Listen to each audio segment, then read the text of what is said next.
session on India-Nepal ties, Energizing the future, a very pertinent theme given the upcoming visit of the Indian Prime Minister to Nepal.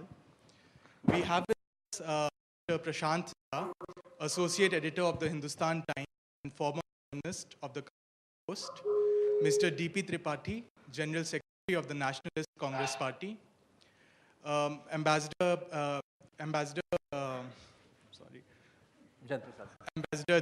Prasad, former Ambassador of India to Nepal, and Mr. Siddharth Varadarajan, Senior Fellow, Center for Public Affairs and Critical Theory, Shiv Nadar University, and former editor of The Hindu.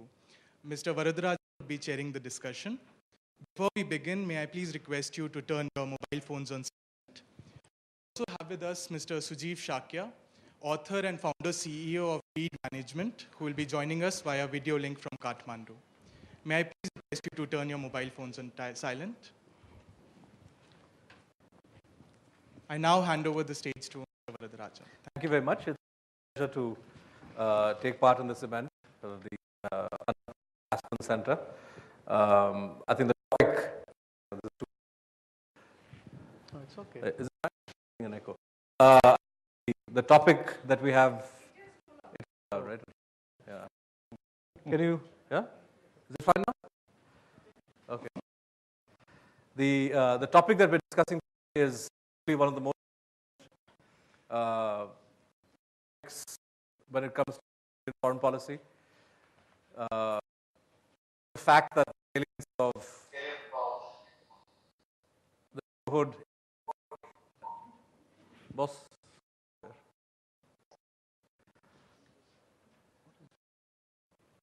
Okay.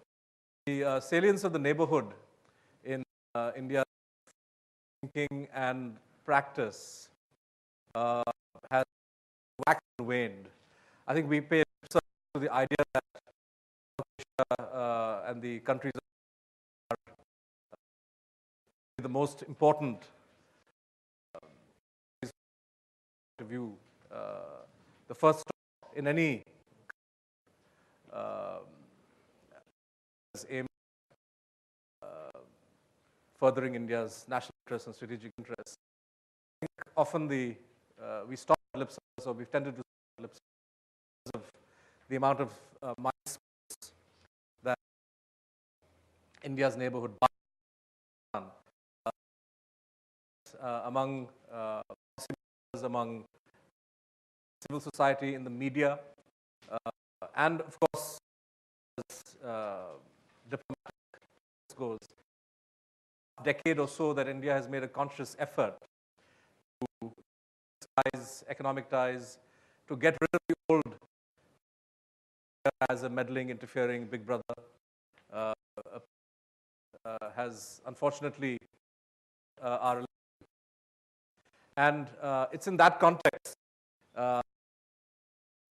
that we are having today's panel discussion in place in India, and unlike the previous Prime Minister, who never made it to Nepal, a proper visit, Prime Minister has indicated that Nepal and the neighborhood is a top priority, and we're already within the first months of this government talking of scheduling a prime ministerial visit. This is an important milestone. I, for one, never accepted the logic with people in the UPA that how can Manmohan Singh afford to elect such an important neighbor? Why isn't the cycle? Why is it that all are Nepal to India? And the standard response one got was, well, Nepal has been going through political uncertainty, change, and that makes it difficult for that kind of interaction to take place. I think that's an argument, but the fact that that process of change continues in Nepal, and frankly, in my mind, really doesn't, it's not clear. I think, that there's an end in sight, or that the end will be all that easily accomplished. The fact that a visit is possible, and that policymakers on both sides are looking to for cooperation tells us that things are possible, even political transition, the reason for interaction to come to a halt, or for us not to be ambitious. context that today's discussion takes place, as I said, the promise of a new the one false note which I've seen so far, maybe not intended that way. I think it's important for India to move away from this whole discourse, elder brother. I'm struck at one of the, I saw the second hand of Sushma Swaraj, but she said, we are not a big, of course in Hindi, this phrase, and that the history of South Asia, Nepal, modern India, by a long shot. And there is no room in diplomacy for this kind of, I think in India we would be quite resentful if he comes here, talks of India, talks of the US as an elder brother of India. There's no room in these kinds of conceptions. And I'm hoping that this that's open, or that is well, we would be able to cite all of them. They've been negative from the Nepal side, has also made cooperation very difficult. So is being turned, difficult turn. Problems of transition in Nepal, real, and opinions on India and India are sharply divided. It's difficult terrain for India and its officials and politicians to manage the fact that, regrettably, media has taken its eyes off the story, kind of Nepal, driven by the process, against the emergence of constituent industry. All this, or lesser extent, but over the last years, there's been interest, and the media has taken its eyes the Indian officialdom somehow went off the radar as far as the public is concerned. That this visit of Prime Minister Kathmandu, the impending brings Nepal fully back into not just for the government, but for the civil society. With these introductory remarks, I would like to first of our speakers, Ambassador Prasad, important portfolio.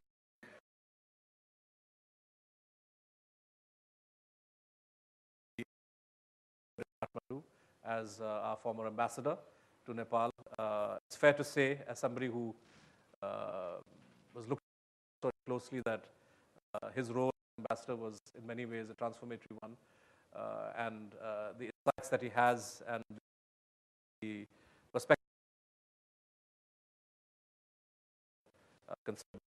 So, thank you, Siddharth, for those remarks. I think Sushma Swaraj's statement is important because policy, sometimes cosmetics is as important as substance. And if you look at the Kingdom of Nepal, now a republic, Prithvi Narayan Shah founded the kingdom 7 years before the US Declaration of Independence.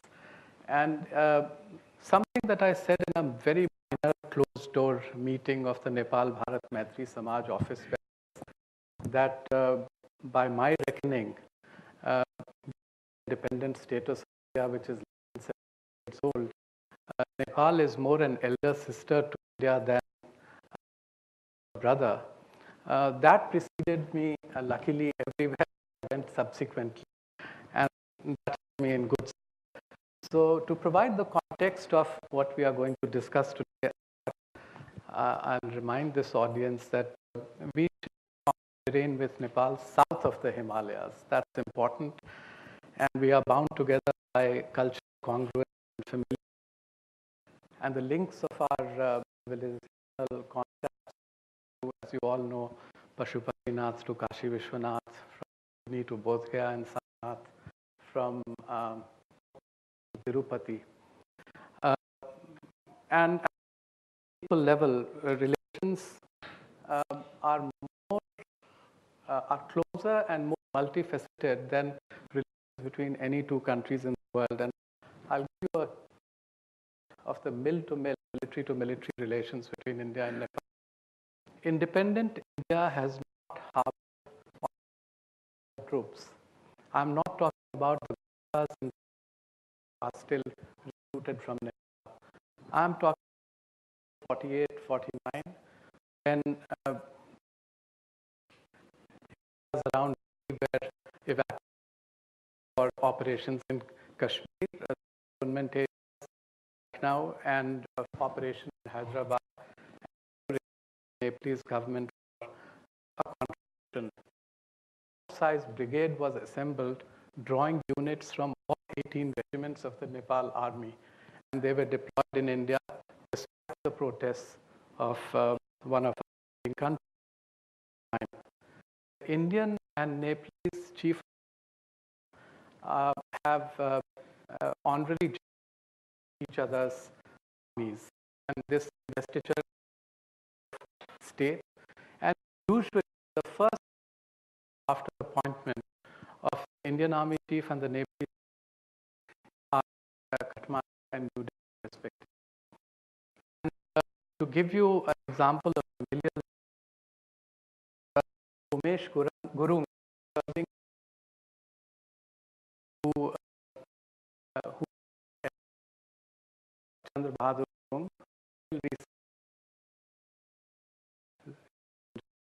his father, Bahadur Gurung,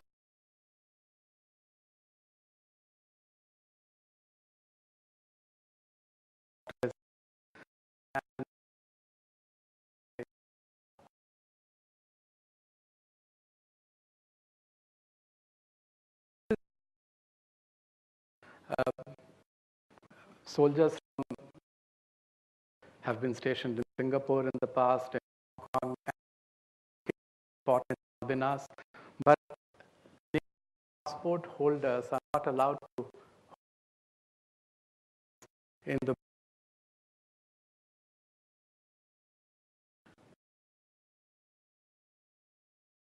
complexities, as all of you know, and dependencies, whether for essential support, for trade, transit, investment, employment, they don't always engender goodwill, and especially when the relationship is not handled times with sensitivity and care. And this is one problem. The other problem is that since 2000, relations from the Indian side to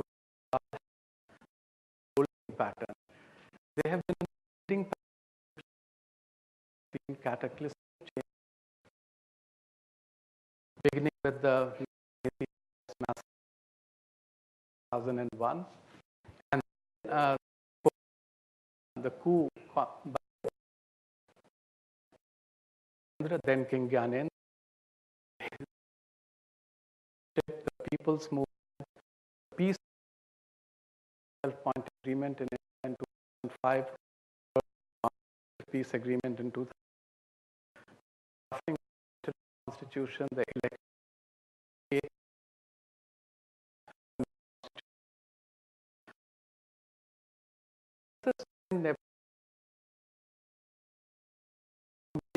moves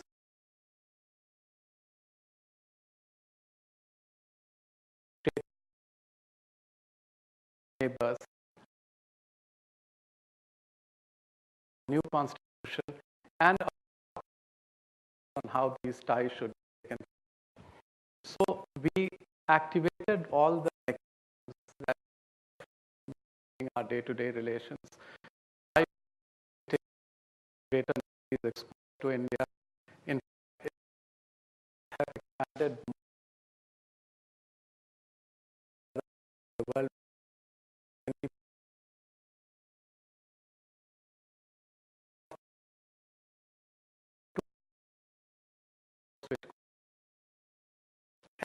And for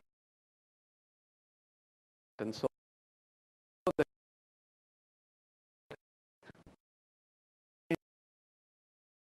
there are several significant achievements. transition from the monarchy to a republic. Broad consensus becoming a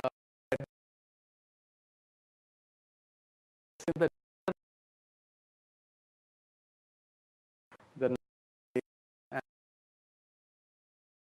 that there are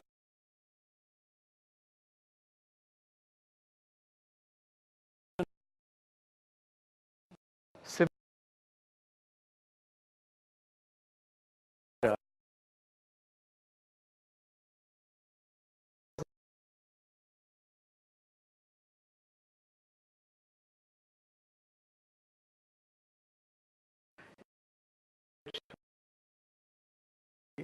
which not in any situation in the world, except in the case of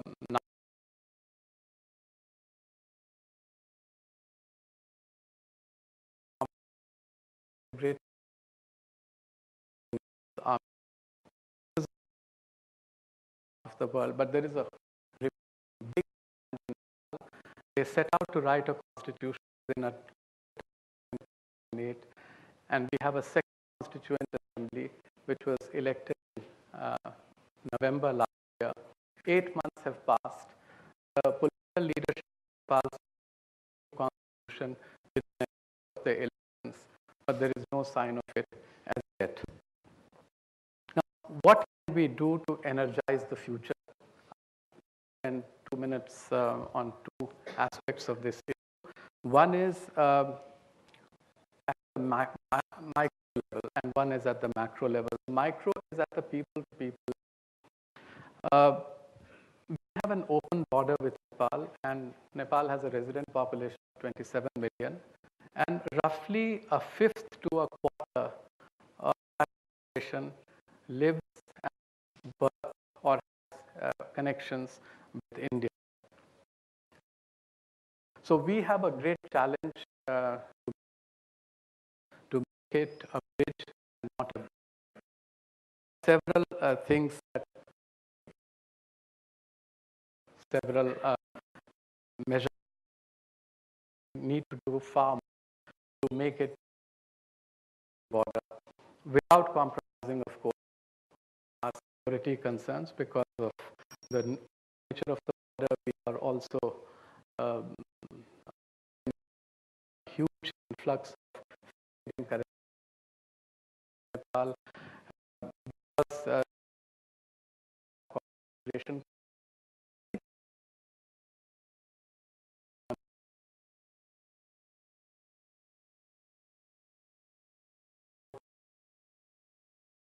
have not found accept Indian donations of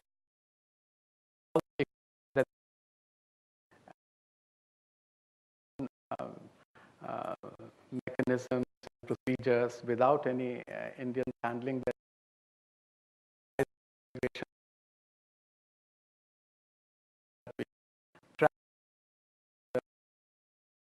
who land in Nepal and who relate in India. But the many things that we can include better remittance facilities for the Nepalese workforce in India, more dignified crossing at the border points, and SSB's performance has improved dramatically in the last 2 years because they have been prohibited from frisking individuals either crossing the border on foot or on cycle, and because that's the job of the customs to do, and they have been asked to frisk only those who are suspected of criminal activity. We have to establish better road and rail linkages, something that we are trying to do unsuccessfully with our procedures, which are very long-winded, with our L1 award of tenders. So the tendering companies take mobilization and decamp without starting the project. We have a problem of managing the 10 gaja land, at the extreme periphery, because there are innumerable crossings into Nepal. We are trying to do that. We need to improve educational opportunities, and we need to encourage cultural and social contacts across the border between the civil societies of the two countries. There is very little which is required there. It is incrementally we need to get that effort all between district collectors, SSP, etc.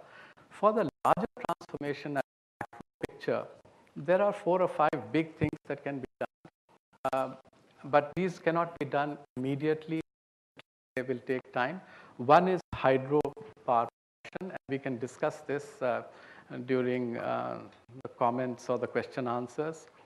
The second is to reorient India's assistance, India's partnership with Nepal, and focus on preservation of the Himalayan ecosystem. The third would be infrastructure, Kathmandu-Tarai fast-track road, which is something which 2 Indian companies had shown interest, ILNFS and L&T. The Nijgarh International Airport, for which there is a very big catchment of the whole of UP and Bihar, very populous states of India, they would start using it.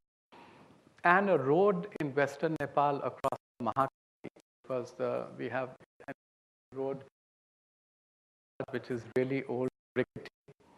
So would be, of course, once an east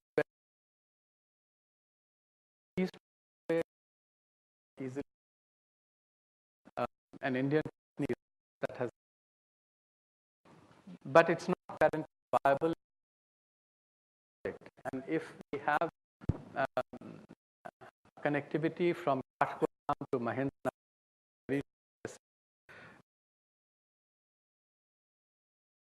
again to Siliguri, then this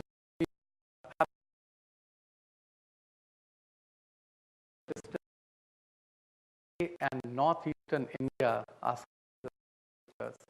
by a third in terms of distance, and the road becomes immediate position. Partnership, a huge viability gap funding, and indeed there would be for the Tarai Kathmandu fast track, and those we can address easily. We cannot at this stage of India's development, not doing in India, we can't do in Nepal. So we can't now do these large projects entirely grant. Chinese, for instance, have set up an example in Nepal. They tied up in for development hydropower in West Seti. They have providing loans through Exim Bank. If we can put $2.5 billion in Afghanistan, where I was, we can give Bangladesh infrastructure Exim Bank cover of $1 billion, purely for Nepal, which is so critically important for us in the strategic sense. Money would not be an issue then. And since you said I had 3 minutes left, maybe I have a minute left now, I can address the hydropower issue. Chairman of the Exim Bank, who I invited to Nepal for our summit,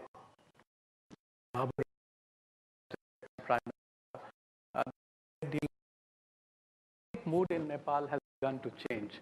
And as soon as they have a constitution,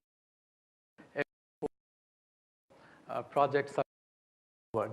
What not quickly go forward are these power construction of big dams like Cheshwar, because we are talking of 5 to 8,000 megawatts of electricity in Coast. We are talking 3 to 4,000 megawatts of electricity in one single project.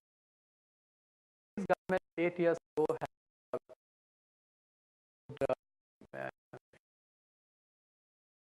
international for 8,000 megawatt project, which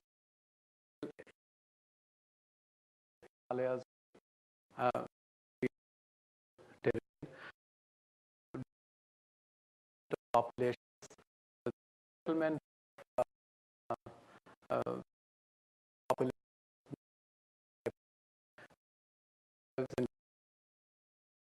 So we don't have to get all that. And how even exports. The adverse trade balance to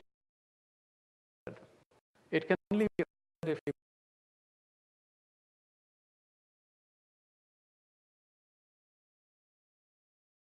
and 8,000 megawatts of electricity at 2 megawatts, it means 8 the 12 in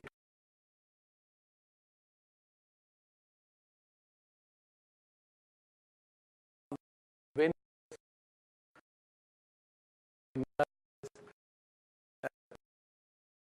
two-thirds will only have access to commercial.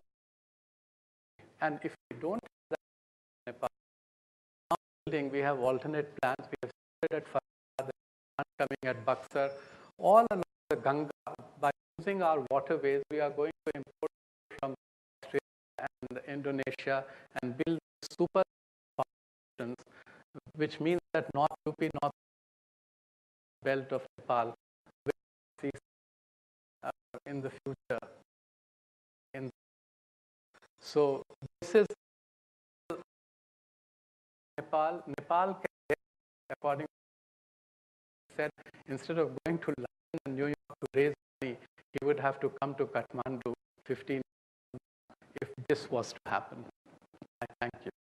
Thank you very much.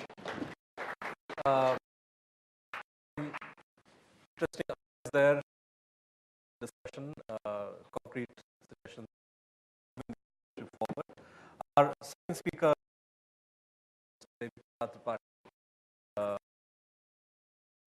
party.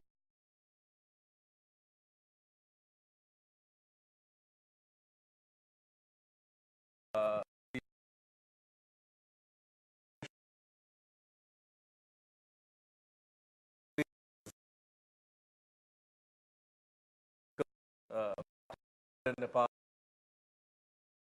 speaks Nepal.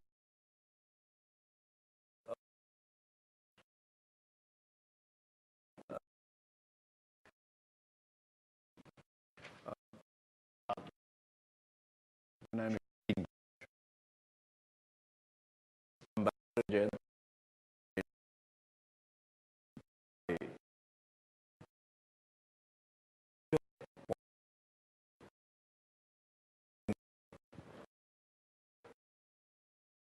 is leaving very important aspect.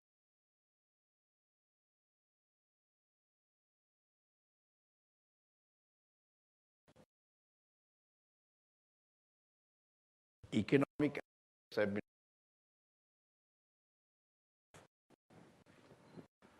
have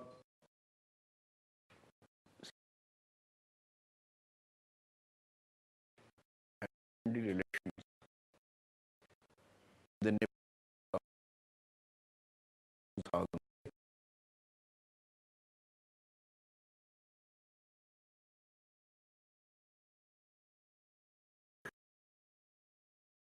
aspect of people's its own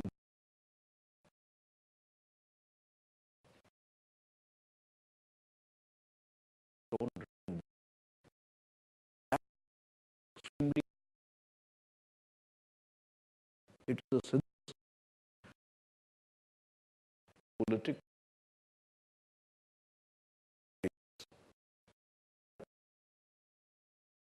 friendship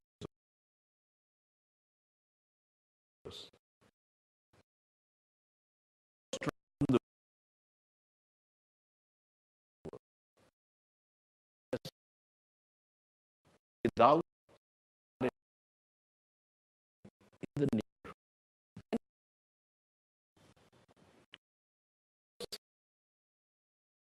Nepal.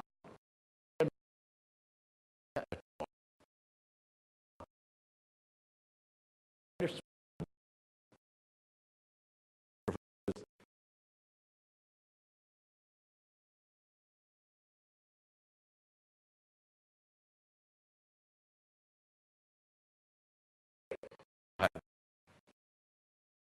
together. Nepal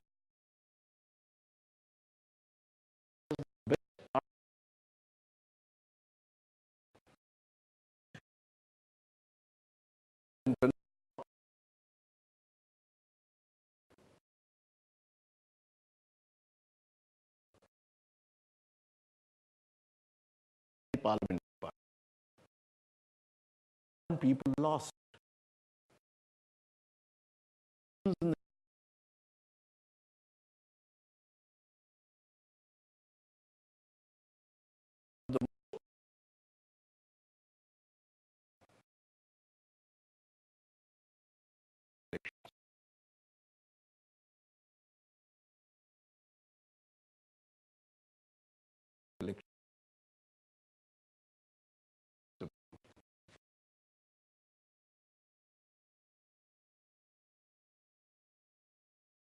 Early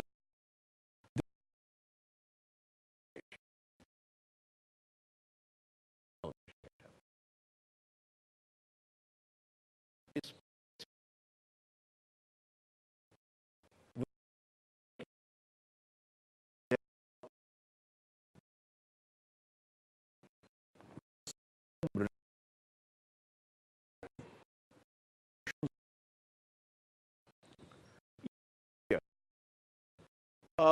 a form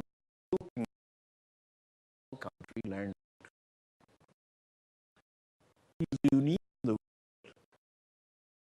has a demand.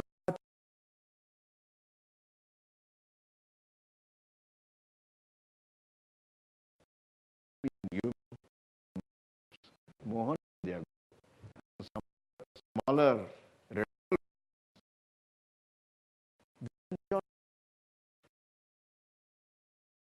decide determine in any country in the world today is in Nepal.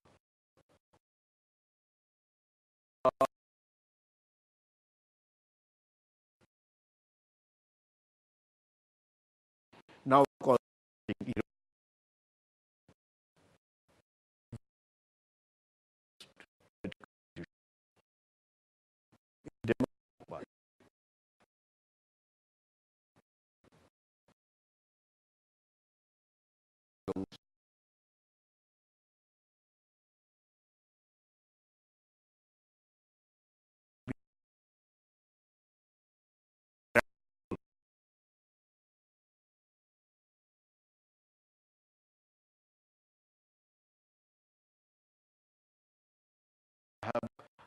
so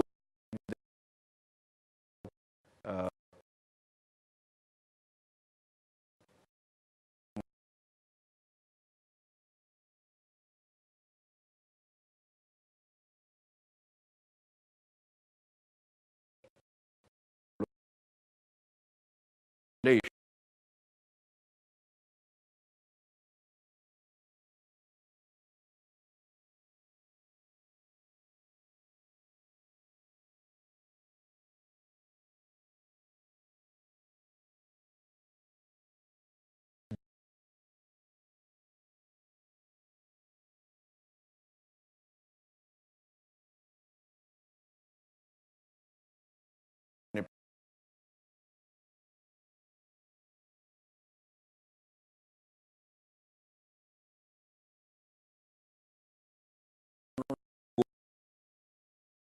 Parliament delegation also.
Mathur was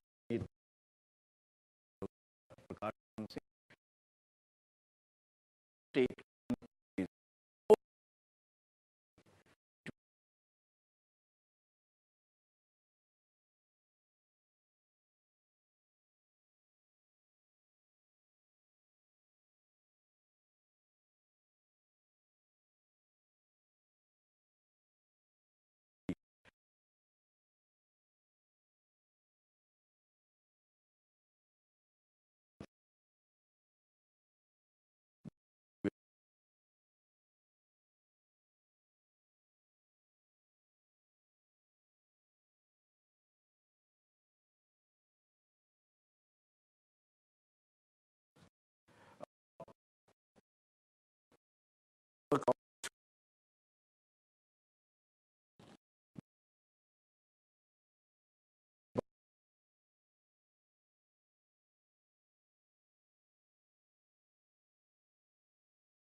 democratic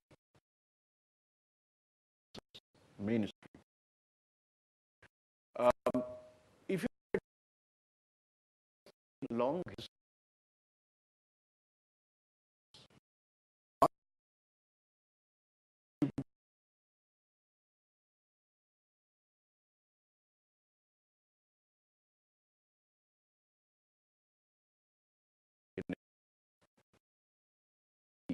Congress,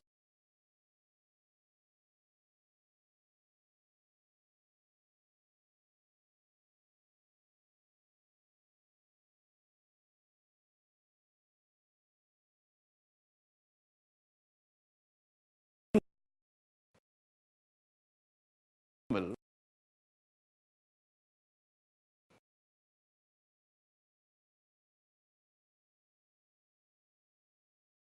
so that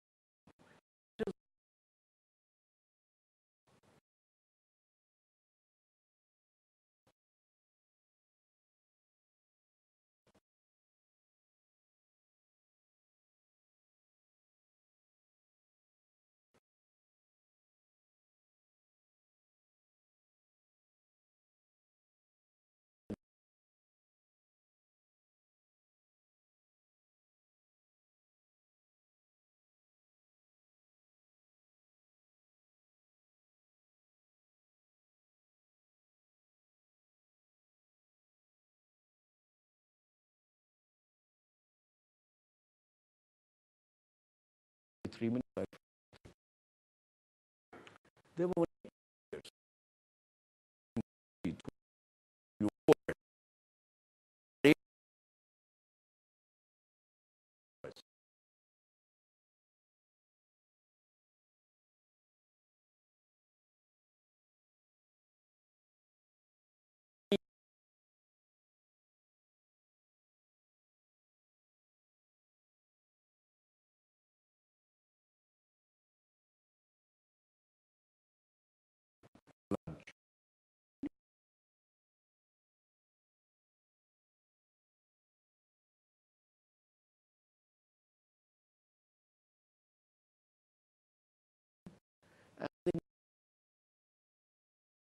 joined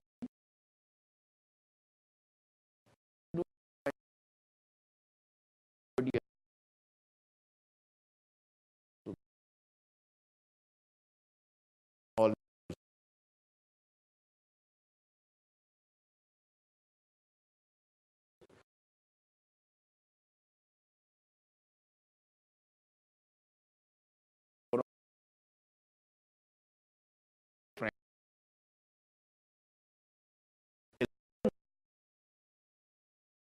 can be very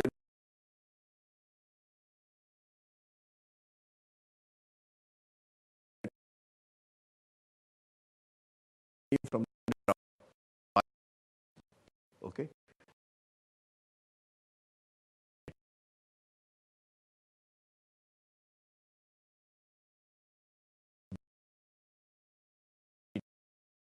So different level.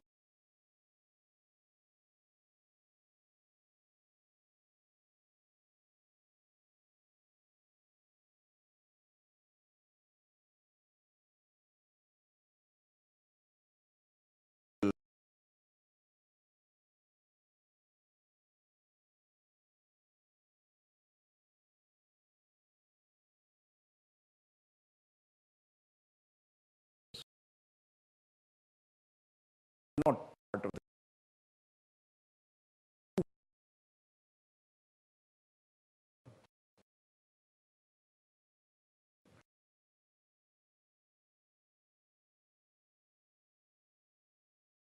the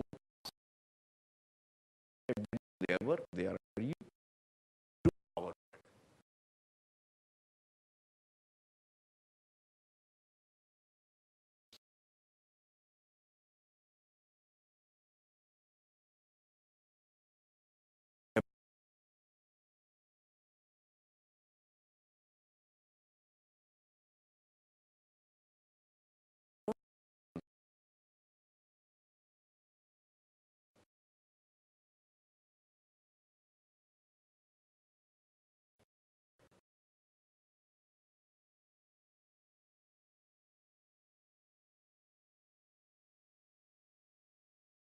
Messed up.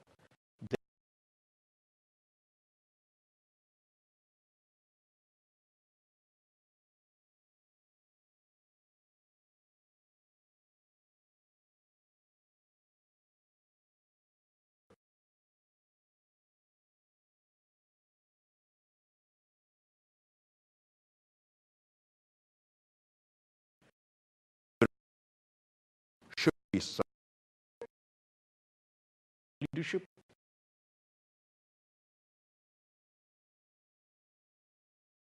taken very about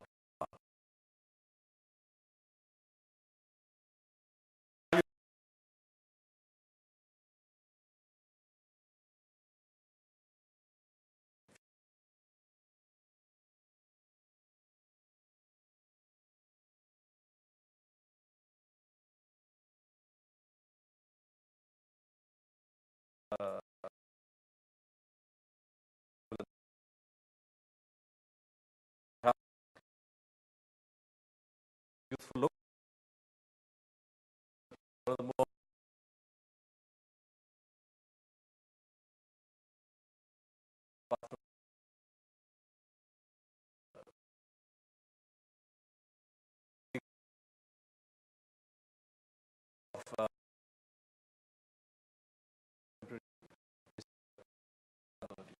of that given the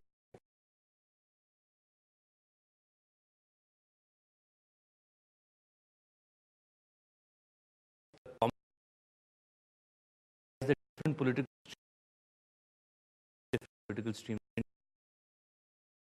The issues of the bilateral prime minister's statement of the Indian, despite having 14 hours of park every and imports electricity. There is break the deadlock in China agreement. There are projects that India has promised not delivered. Perhaps the implementation commitments. That element of the relationship on bilateral issues about at length, I think, is very important. Why is the India-Nepal relationship? And two questions.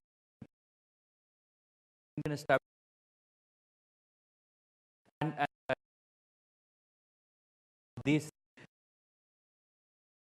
relationship.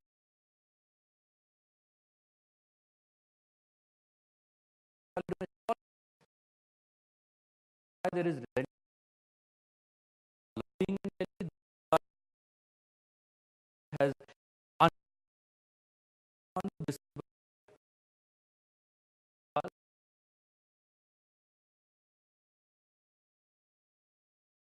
fraternal party. When the Maoists waged their war, links, internal links with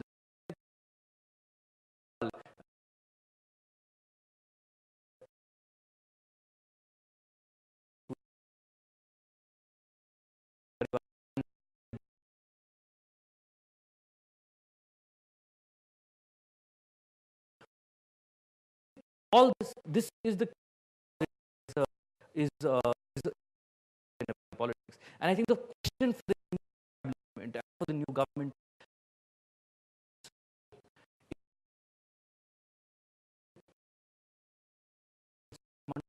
and how constitution writing. Let me now take you back to give you a bit of context to the Nepali transformation that is going on. This had one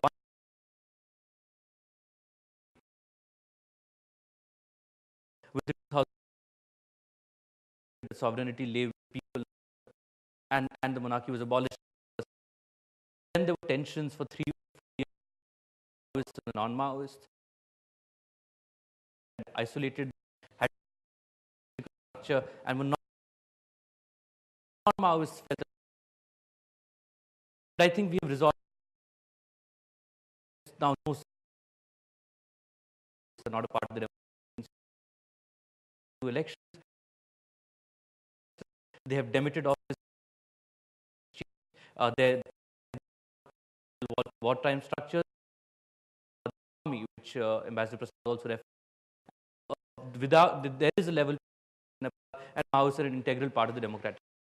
The third debate in Nepal, and the third in Nepal, which I often talk about, is the fault as an state and an inclusive multicultural federal state. And that is the tension that led to the fall of the last CA. And this is about two contentious issues in the CA right now, in the last CA and the current CA, a form of government where the Nepal Congress, a parliamentary system, a traditional parliamentary system, the Maoists would like a presidential model, and the other is federalism. I do think that there is some room now to resolve the government. The Maoists are still very comfortable with the parliamentary system, but the balance changed. The Maoists in the last elections have the, I think a constitution should be written by majority. It's changed because Maoists to some extent recognized that more leverage in a parliamentary system where the winner takes it all. There could be some room for compromise. Having flag that it's main. The other issue is federalism, and there are necessarily anti-federal, but the resistance. I mean, the debate is between reluctant or federalists who would the administrative criteria to while this structure, and those who believe that Nepal has been Hindu and has to be distribute power of social groups and marginalized social groups. So this is the tension. Now, the form of federalism is a debate, and we can get to that in the Tarai groups want one or two provinces. Other national parties would like on a north-south basis. They feel this would divide up. We can talk about the details if you're interested. But why I wanted to flag this is because this India will have to finally take writing is in its final phase. And I think this visit can be useful to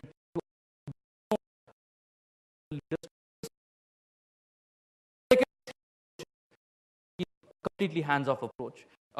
Keep a completely hands-off approach. Decide that India will not interfere in the constitution-making process at all. That's one approach. The second approach is India reiterates its commitment to principles of the constitution agreed upon by the Nepali. Was there last week. She inclusive constitution. I think it is a good phrase, but it does indicate that that India for the constitution it needs to take into account the aspirations of all social groups and political forces in Nepal. The phrase MEA now is durable, inclusive, and democratic constitution. This also, I think, a useful phrase to use. But if it wants to take this second approach, then when Prime Minister Modi speaks in the CA, he should reiterate India's commitment to a federal, democratic, secular, republican constitution. These are principles which are already in Nepal's constitution. So this is not this would be Nepal has already decided upon without offering specifics. So there is this broad commitment without offering specifics. And the third approach would be getting into the specifics of the constitution. Now, the general sense is that India should not get into the specifics of the constitution, but I would like to take you back to the last fortnight of May 2012 to give you a sense of how India gets dragged in, or how India will get dragged into this process. There was this debate about federalism. India sent then chief of RAW, Sanjeev Tripathi, who is now with BJP, and he suggested to the Madhesi leaders to accept a certain form of federalism. The day this deal was signed, there was, and India, because they wanted to be constructive, thought that this would be a way to write the constitution and get it done. But the day they did this, the next day there was an unprecedented backlash. Madhesi ethnic groups and even the Maoists backed from that agreement. And then there was pressure. He was there. Then there was pressure from all factions on the Indians. The traditional parties lobbying with the Indians to exert pressure on the backtrack and accept a compromise. You had the Madhesis lobbying with the Indians, asking them to exert pressure on the Nepali Congress UML to accept a certain federal model.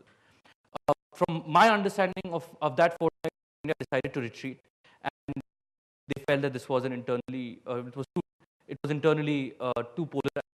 It was not in Delhi's interests to or in the country to intervene actively, and it stepped back from the process. I wanted to relate detail because this is what is going to happen 6 months from now. And they will have to take a political decision. They want to get involved. I don't think the approach is feasible at all. The specifics or not, there will be different actions which will, I don't want to act which is often only dragged in. It is dragged in, but India is also an active would like a role. This political the logical if India wants a constitution, that will get involved in government from Kathmandu or not. It wants to take a hands-off approach. Any government formed there. If there are actions within Nepali Congress which ally with, then India just. But if you want a constitution, ensure a situation where there is a degree of all forces. So that's the question. Very briefly, my time is ending. Question for the Nepali establishment is whether what kind of relationship they want with India. I mean, to put it simply, the fear in the Nepali political elite is that more economic integration, more development result in curtailment of political autonomy, which is why there is within the Nepali political framework with deepening integration. But to I agree with all the big four political parties, Nepali Congress, UML, Maoist are on the same page that development politics and not necessarily ultra-nationalist politics, it needs to deepen ties with India. We saw this controversy break out last week about the text of a cooperation agreement, but within 3 days it got diffused, and every newspaper put an editorial saying that this misunderstanding move with India. Yesterday, met in Kathmandu and they decided that they want the three big parties, including Maoists. So except for the small faction and perhaps elements in the far right, there is a broad that they do want to pursue economic development with India. So I think two questions and issues that both establishments will need to carefully consider over the next year. On that note, Thank you very much. Very concrete value insights. Actually, the kind of obstacles or problems that we may encounter, and this is something. Our final speaker is who's been waiting very patiently. He is an author and founder, CEO of Lead Management, book on touches on economic business aspects and our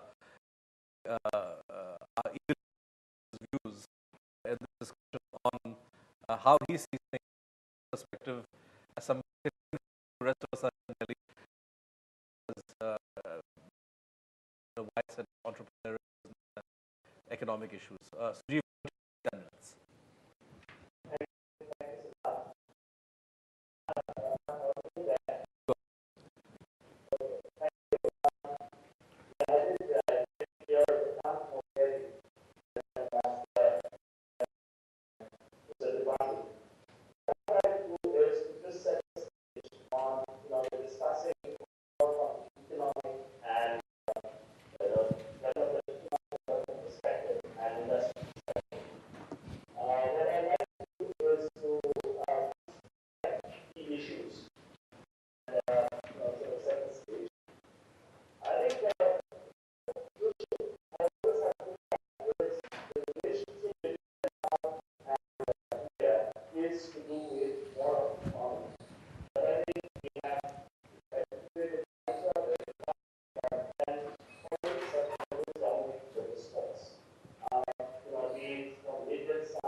Because I think for India, Nepal is yes a priority, but there are so many other priorities. But for Nepal, the first 3 or 5 priorities have to be India. So it is to say, how do we bring in more investment in India? How do we improve the bilateral relationships? How do we look at economic development issues? So that's one key issue that I look at. The second, I think, is is to see any futuristic perspective and to see how does the people-to-people discourse emerge. It is the most of the discourse we've seen in the past is between Delhi and Kathmandu. And it's to see that how does the discourse move from, say, a brilliant Patna discourse or a Bhairab Gorakhpur discourse. You know, if you look at from an economic standpoint, Gorakhpur is a city with 4.4 million people. That's equivalent to the, sort of the population of Denmark or, sort of any of the Nordic countries. And so that's a market. You know, how does that work around? Similarly, between Ananta and Balia. Balia is 3 million people. So it's to develop these, sort of people-to-people relationship, because within a driving distance of 2 hours from the border, either side, there is 200 million people, more than 200 million people living. And that is a big market. That is a big economy. And that is where the focus has to be. And that the border economy has to change for the relationship at different levels to go under transformation. That's how I see it.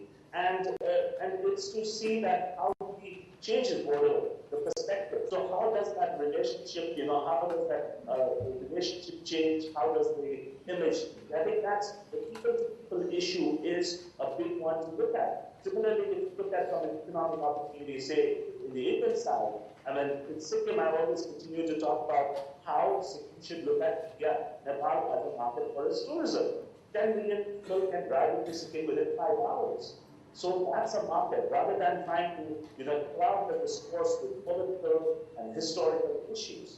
So there are a lot of opportunities that people discourse, and they can be, sort of developing Buddhist circuits for tourism, whether developing the Hindu pilgrimage circuits. So it's to, again, leading to, the earlier point I talked about, is to say that how do we define peace for the future?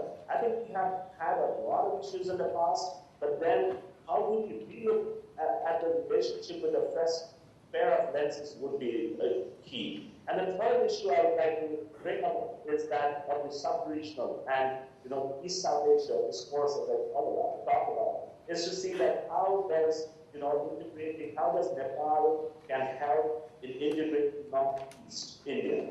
So if you look at a business in Guwahati, a person in Kathmandu may be in better poised to look at a business in Guwahati than somebody coming in from Gujarat or from sort of Chennai. So how does these sub-regional relationships develop? How do we leverage the open border, which is a great fundamental for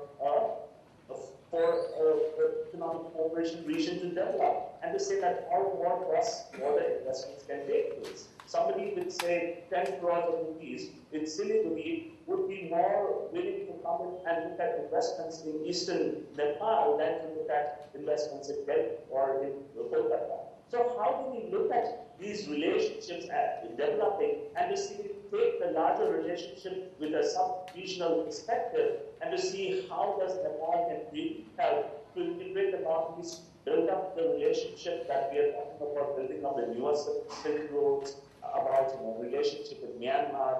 So those are some of the key things I would see we need to change our lenses to see. And as far as the economy is concerned, I think what we used to discuss 50 years ago and we discuss now is the same. What I call it HATS, that's hydropower, agriculture, tourism, and service sector. These are the 4 sectors that will continue to define how the bilateral investments, businesses, trade is going to move. It's again to really look at sort of not only what we've been discussing from the past, but to really look at new lenses as to see how we can redefine situations for the future. I think I'll just stop here, and I would be more than happy to take questions. Thank you. Thank you very much. I missed, what was the S for hats? You had Service. Services, okay. Service sector. Hats for service. Right. Power, agriculture, tourism, and service. Right. Thank you. Thank you. That's very, again, very useful perspective. Broadens the kind of debate that we've had, again, with a very concrete set of economic suggestions. We don't have too much of time. We have about 10-15 minutes left. And before I come to the floor, I just want to generate a little bit of conversation, pose a couple of questions that have arisen through specific points made by speakers. And the question I want to throw to you, Ambassador, is the dilemma the question that can't put 6, 8 months down the road when the CA is deadlocked on the federalism. Structural envisage. You mentioned 3 options.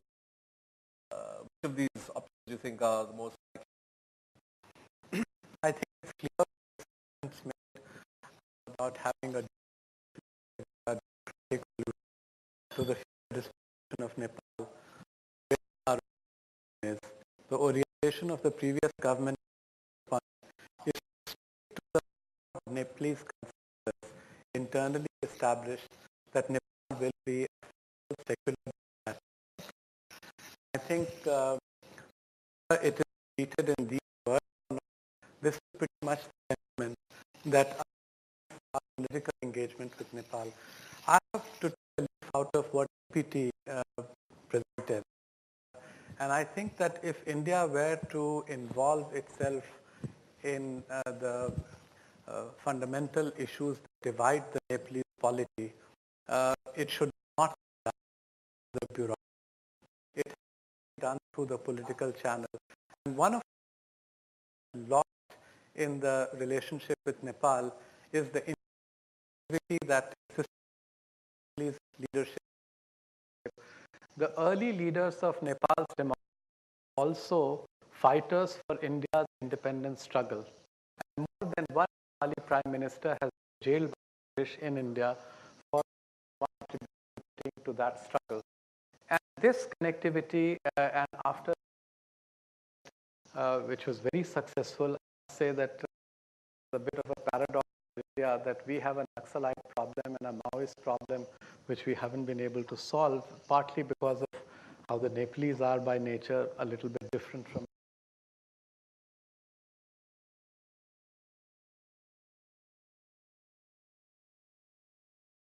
the peace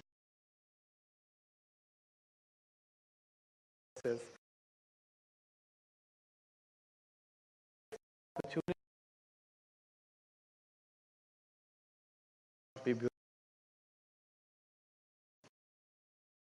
We haven't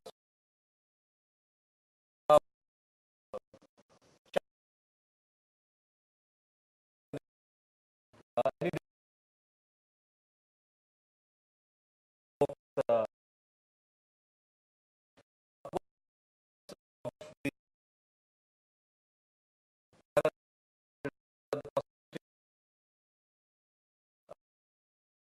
comment.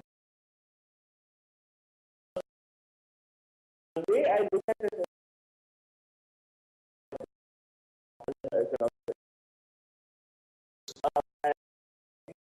China. China is concerned, their investments in the larger projects or bigger projects, we don't see that. While of lip service, we are not seeing major investments coming in. What we are seeing is a tremendous number of increase in tourists, and that is leading to a lot of smaller businesses that are emerging. In the sense, hotels, there's a little street in Tamil that is now more and more converting into a Chinatown. We have investments, and these are not big hotels, 15, 20-room hotels. We are seeing restaurants. We are seeing that, bit in the transportation business. We are not seeing the major investments that are coming in. But definitely, if we can work towards, sort of a China, India, Nepal sort of a model, what I was called the Inch-Nep, I used to call it, the India, China, Nepal. The Inch-Nep model is definitely there are opportunities in terms of how do we leverage, for instance, the Indian, software, Chinese hardware, and develop on the Nepali mindware and the service industry. There are opportunities, for instance, if you look at leveraging and harnessing hydropower, for instance, for large industries, where the market could be India, but it could be a joint venture company between China and Indian companies. Like, for instance, once Tata did explore of having, say, for instance, in Western Nepal, a passenger car manufacturing unit, where you can bring in Chinese components and it's easier to service the Indian markets than from Pune or other western parts of India. Right. So these opportunities are there, but as far as we see, the major interest of China at this point of time has been on the Chinese investment has been on the smaller components, the smaller investments, and we are yet to see any major state or private investments from China moving. Right. Mr. Tripathi, the question of, Prashant mentioned some of the hopes that have been raised in Hindutva-oriented or monarchy-oriented formations in Nepal at the advent of BJP government in Delhi. Do you think that all a serious trend? Do you envisage that the Modi government may rename New Delhi's approach to the kind of political that is emerging in Nepal, or will it stick with the consensus as it has been so far? There are what media described, and it became a popular phrase. There is a strong lunatic fringe in the right-wing supporters of the present government who want restoration of Hindu Raj, or whatever you call it. Rashtra nahi hoga na, vikas ke. But I don't think it is a serious threat, and government of India wise enough to, even the Prime Minister and Foreign Minister, wise enough to understand that history doesn't go back, it moves forward. Right. So very few, I give you one instance, Siddharth. When this mass struggle was going on, one very important leader of the lunatic fringe, Yogi Adityanath, who has some following in Nepal, tried to create some problem. He said this Hindu Vahini will go and fight against the communists. And then I discussed the matter with Rajnath Singh. I said, please stop this kind of nonsense. Rajnath Singh has some genuine interest in Nepal. He has visited Nepal also a couple of times before becoming a minister. So your home minister is, I know it for sure, has personal involvement with the Nepalese question. And he stopped Yogi Adityanath at my request. He told him, stop it. Please don't do this kind of thing. I said, this will complicate matters and this should not be. And that was not done. Right. So there is some hope. I mean, I am opposed to the government, but I still think that neighborhood first approach is a correct approach. Right. Prashant, the scenario that you predicted 6 months from now, possible deadlock on the federalism question. What's the worst case scenario? That this would lead to prolonging the life of the CA again, or would it lead to more difficult to resolve cleavages? How do you think things will play out? I'll just supplement what Tripathi said, and I'll come to your question. Yeah. Sushma Swaraj in Kathmandu, she was attending a public program organized by Nepal India Friendship Association, and there were participants in the hall who said that Hindu Rashtra laiye, hame madad kijiye. And she stood up and she interrupted that person and says, "I have taken oath under a secular Indian constitution, and I will do nothing of this sort." So the fact that she said this publicly, I think, reflects what Ambassador Prasad was saying. That sentiment, at least till now, is it reflects continuity in the policy. Right. On your question, the term of the CA is 4-5 years. It's just that the Nepali political parties have committed to writing the constitution in a year. And if they don't do it, there'll be further erosion of credibility. But we are not going to see the end of the CA right now. So we won't see the kind of crisis that we saw in May 2012. But there will be question marks about this government, about the political class. So I think what they are working towards is coming out with a draft by the end of the first year. So maybe, if not February, by March, April. So I think what we'll see is a draft, and then protests and further negotiations, leading to redrafting certain provisions in that first draft. I think that the Nepal is today less polarized than it was 2 years ago. there is a realization among all political parties that there will have to be give and take on federalism. The Madhesi parties have given up the one Madhes agenda. In fact, they gave it up a long time ago. They may even have to concede on certain other areas in the Tarai and maybe settle for two or more than 2 provinces. The Janjati political strength has diminished a lot. So I think that there is a greater possibility of the constitution being written this time around than last time. The thing to look out for is federalism, but the internal dynamics of the Maoists actually, because Prachand is feeling very insecure, and he feels that there is, like the Nepali Congress and UML did not want the constitution to be written by a Maoist-dominated CA because they thought that the Maoists would claim credit and would win the next elections.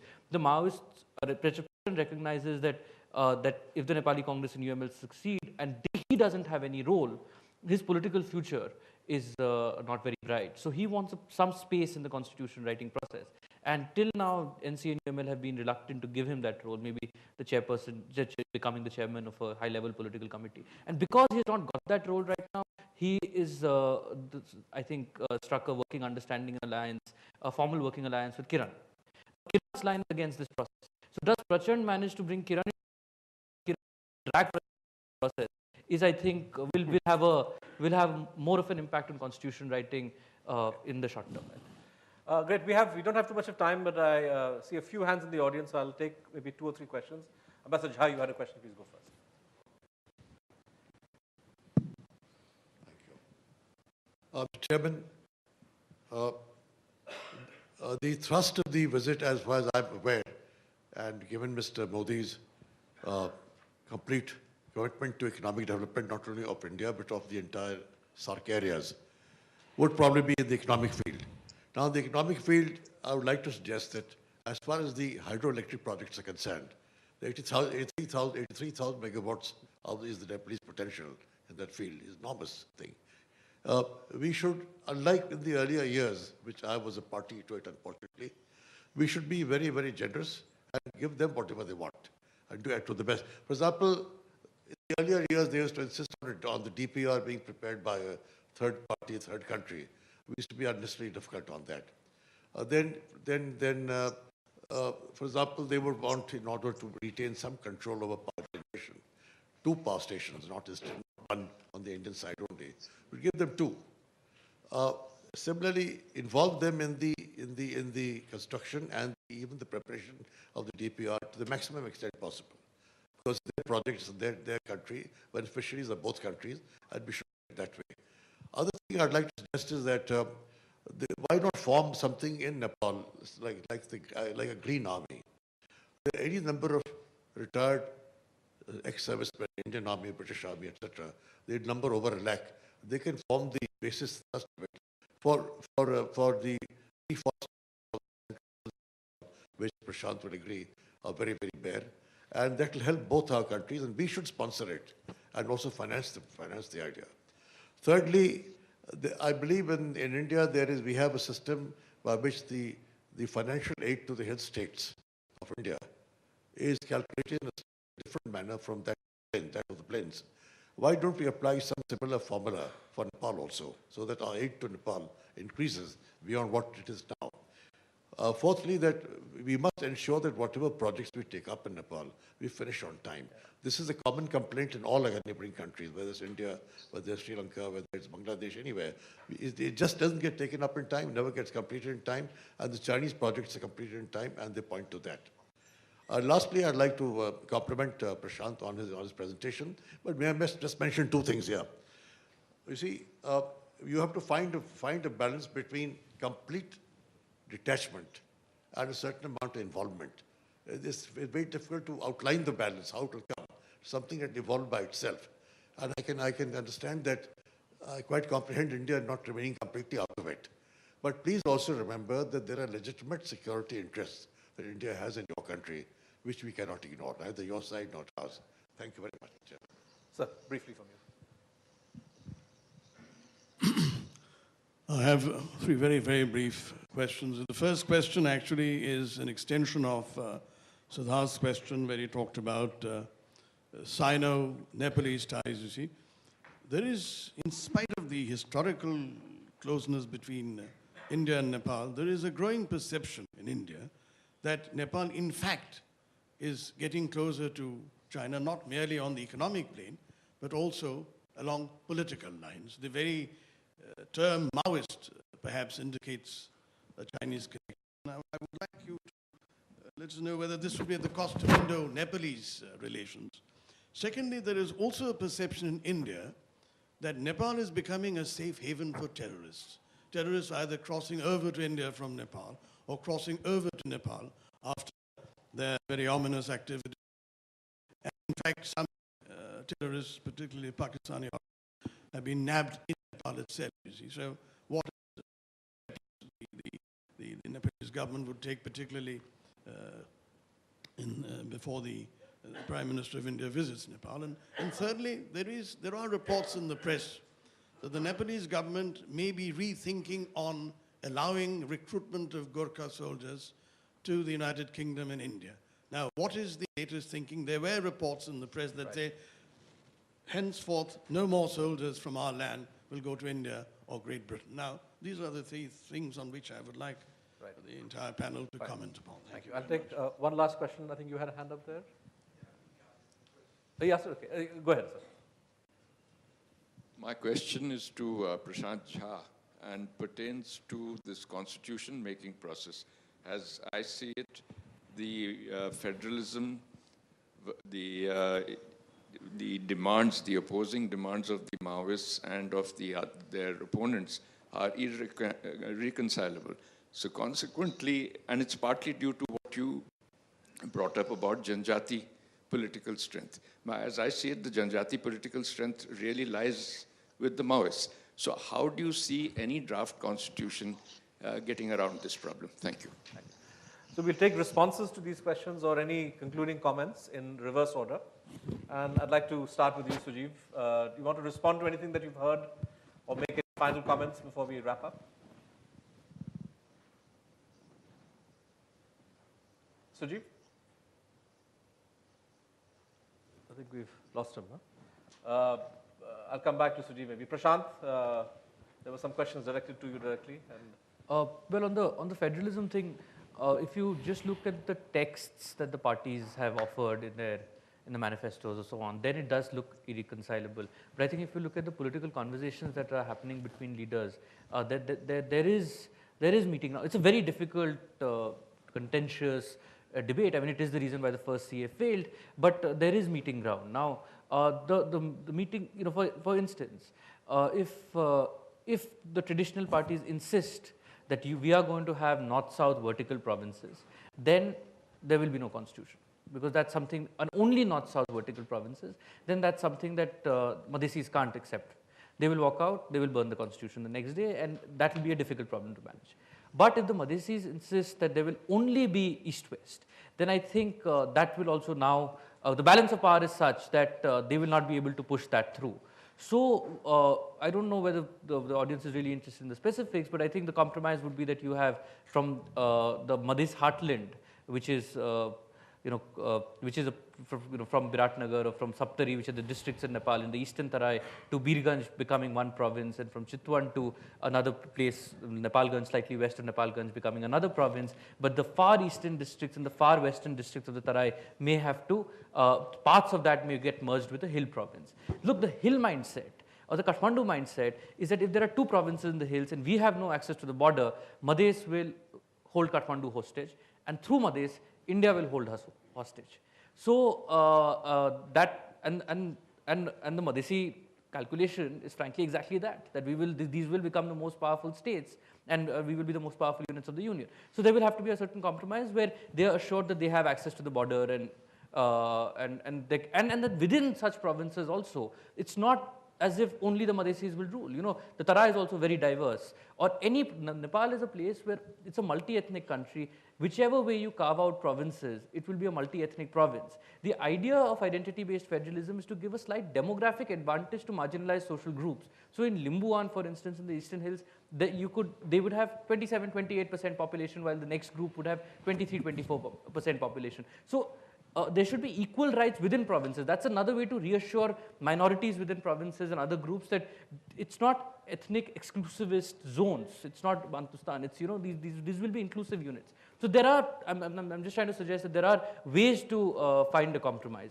I think that was the question directed to me. If I'd just like to address what you said again, Ambassador Prasad is far more equipped to answer this. But if you talk to security agencies here, they do suggest that the levels of infiltration, the levels of terrorism, or the levels of, you know, ISA activity, for example, in Kathmandu compared to the late 90s have dipped.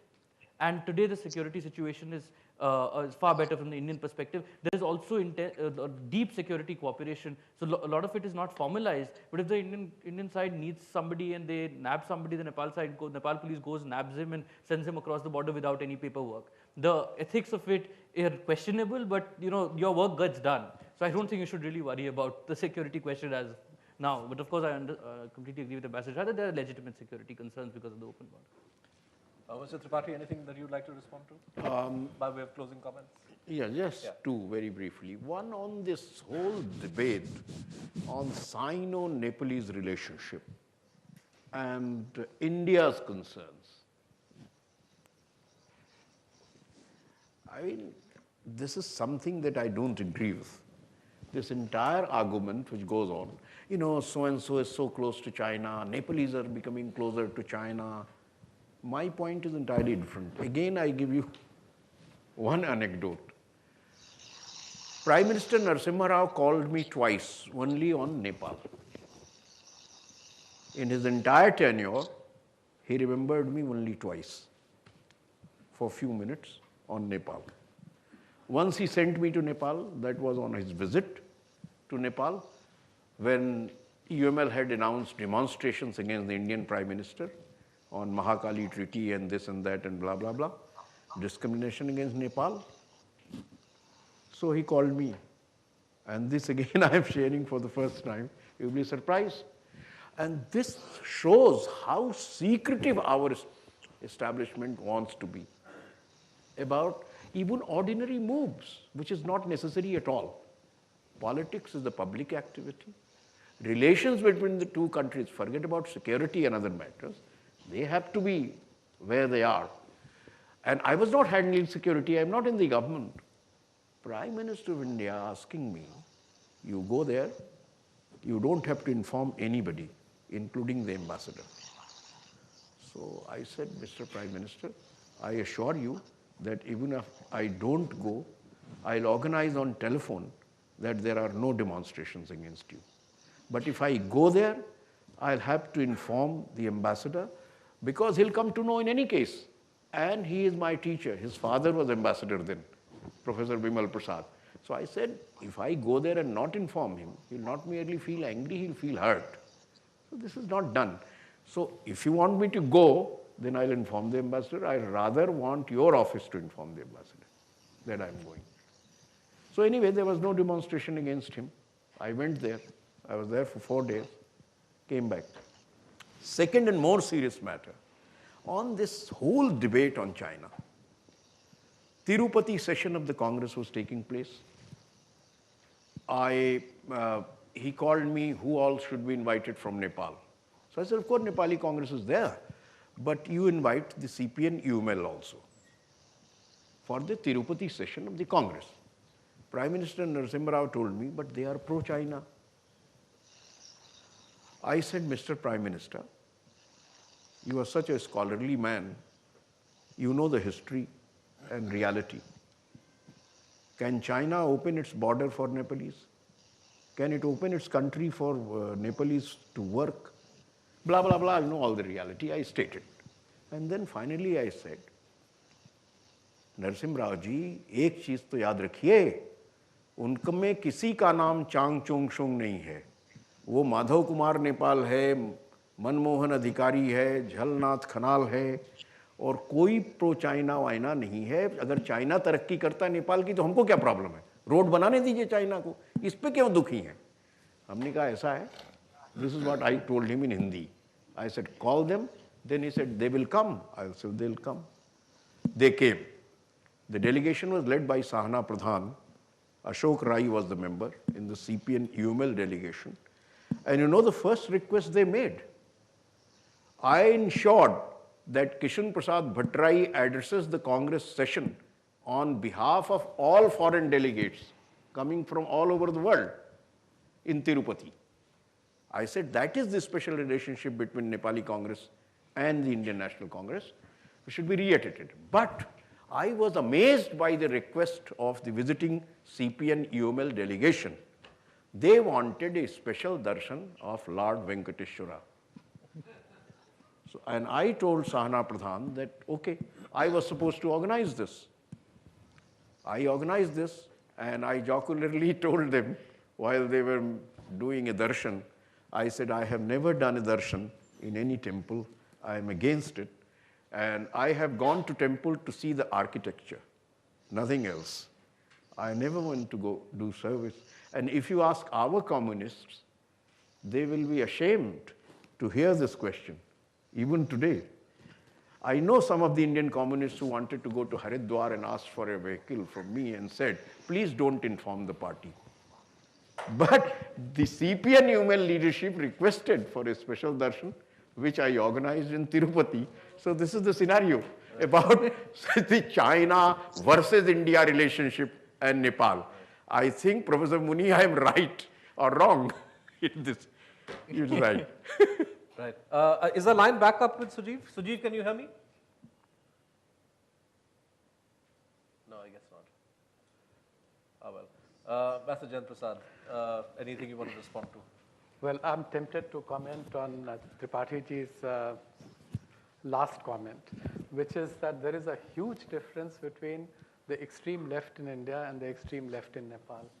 If you recall, Tripathi-ji, the first insurrection started by CPN UML was in the area just abutting Naxalbari. Yeah, that is Jhapa. Jhapa. Jhapa Ali and a few landlords' heads were cut off and the leaders went underground. That party made such a quick transition that within a few years it was providing prime ministers to the Nepalese government. And the Indian Naxalites are today only contesting in the third tier of our democracy, and some of them have come into 1 or 2 provincial assemblies. Look at the Indian Maoists and the Nepali Maoists. They started around the same time. And there are 2 Nepali Maoists who have been prime ministers of Nepal, and the Indian Maoists are still fighting the Indian state. So it says something about the nature of Nepali politics. Ambassador Jha's comments are all perfect, and I have no issue with them. They are very sound comments. I'll take those questions that came from you, sir, in the reverse order. One has been partly answered by Prashant. You know, since 1947-48, there have been voices in Nepal asking for stoppage of Gurkha recruitment in Nepal. And so this is a voice that you will continue to hear in the future. But in the meanwhile, because of the growing number of Nepali population in India, also constituted from among the Nepalese who have been living and working in India, and many of the former members of the Indian Armed Forces who are settled here, we provide pension, for instance, in Nepal to 125,000 ex-servicemen, and we spend 2,100 crores of Nepalese money, over 1,200 crores of Indian money every year, disbursing pensions, besides other benefits in Nepal through our embassy. This call will be there, but recruitment would continue, but our ratio has changed. We recruit now a significant proportion of the Gurkha regiment soldiers from our own Nepalese population in Sikkim, in Gorkhaland administration area, from Dehradun, and there are huge Nepali concentrations now that have developed in Goa, near Bangalore, from these areas. On security cooperation, we have had the most exemplary cooperation from Nepal compared to any other neighboring country. And this cooperation has been extended not just by democratic governments or leaders of democratic parties, but also even at the time when our relations had gone down, when Mr. Prachand was Prime Minister of Nepal, the security cooperation was not compromised by him. And with Baburam Bhattarai's government, we continued to have the same type of relations. And finally, on India and China, I have a good friend from Nepal, Jagdish Rana, who now has adopted, like Prashant, India as his home. He lives and writes in Simla. And he said that on China and India, there was a group of Nepalese leaders, of course instigated by the monarchy, that pursued the policy of equidistance between India and China, or tried to propagate that. And Jagdish Rana says that was historically incorrect and geographically a fallacy, because as I said, Nepal and India are south of the Himalayas, and so the whole dynamic of the relationship is different. And I must say, while I was in Nepal and that practice has continued, once in 3 months, the Chinese ambassador with his DCM and political officer would meet us and vice versa in our homes over a luncheon for a general exchange on our assessment of the internal situation in Nepal.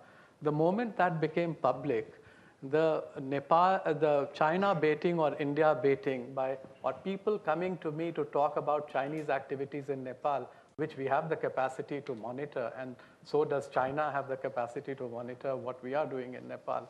But there was no further conversation that I had with any Nepalese political leaders who would come to me and say that if you don't do this, the Chinese would do this. China creates enough balance for India strategically by its all-weather friendship with Pakistan, and they don't have to complicate issues in Nepal. And their leaders, privately and publicly, whenever they have visited Nepal, or when Nepalese visitors have gone to China, Kirtinidhi Bista being one of them, he told me very early when I was in Kathmandu that on his first visit to China, when he advocated much closer relations between China and Nepal, and he complained bitterly to the Chinese leadership about the neglect of Nepal, the Chinese advised them to have the best possible relations with India, because the manner in which the countries are structured, there was no other option for them. And one last thing, there was this great initiative taken by Prachand and then followed by Baburam Bhattarai of Nepal being a bridge between India and China. And there also Jagdish Rana has a quip. He said, between a country of 1.4 billion and a country of 1.2 billion, Nepal with its 28 million people will be crushed by the weight of the Chinese dragon and the Indian elephant. So this bridge building should be when Nepal itself becomes strong, the day it begins to prosper, the day it unfetters its economy, the day the Nepalese entrepreneurs like Sujeev Shakya are able to go forward with their visionary plans, then China-India cooperation in Nepal, in Nepal being a bridge between India and China would be a possibility. In the meantime, on hydropower, there is a possibility which is there for the taking right now. The Chinese EPC companies for project execution can do as good a job as any Indian private sector firm. And if they both cooperate, if they both fund projects there, the electricity will be first for Nepal and then for India, Bangladesh, Pakistan, and everyone would benefit from it. I'm out of time, honestly. We've overshot. So maybe privately you can put your question to the ambassador. We've had a very rich discussion since the focus of Prime Minister Modi's visit will obviously be economic, and we've spent some time on the India, China, Nepal question. I can't resist narrating, not an anecdote really, but an insight that I got a few years ago when I was invited to give a lecture on national security to a group of executives from the ITC company. These were executives drawn from the different branches of the economy where ITC operates. And one of the questions that was asked of me was, what would be the consequences of China extending the Lhasa railway line all the way into Nepal? And before I could answer, one of these executives who is part of the ITC clothing, I think Will's clothing, ITC clothing division, put up his hand and said, I'd like to say something. I said, go ahead. And he said that in his line of work, a railway line from Lhasa to Kathmandu would be a wonderful thing. Because he says that we have a clothing factory where all the fabric comes from China. And in this era of just-in-time manufacturing, sometimes you can face delays of up to 2 months or 3 months when a new and large order of cloth that you place from a factory in China goes up to the Chinese East Coast, gets onto a ship, comes all the way to Calcutta, and then gets offloaded and then is supplied to the ITC factories as if there was a railway line. We could get all the cloth we need within a week.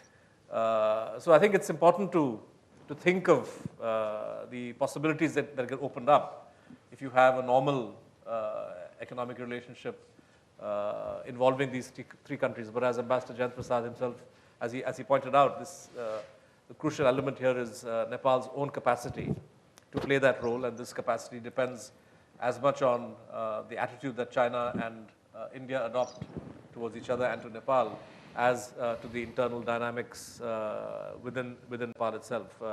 We're going through what's going to be a very challenging time. And okay.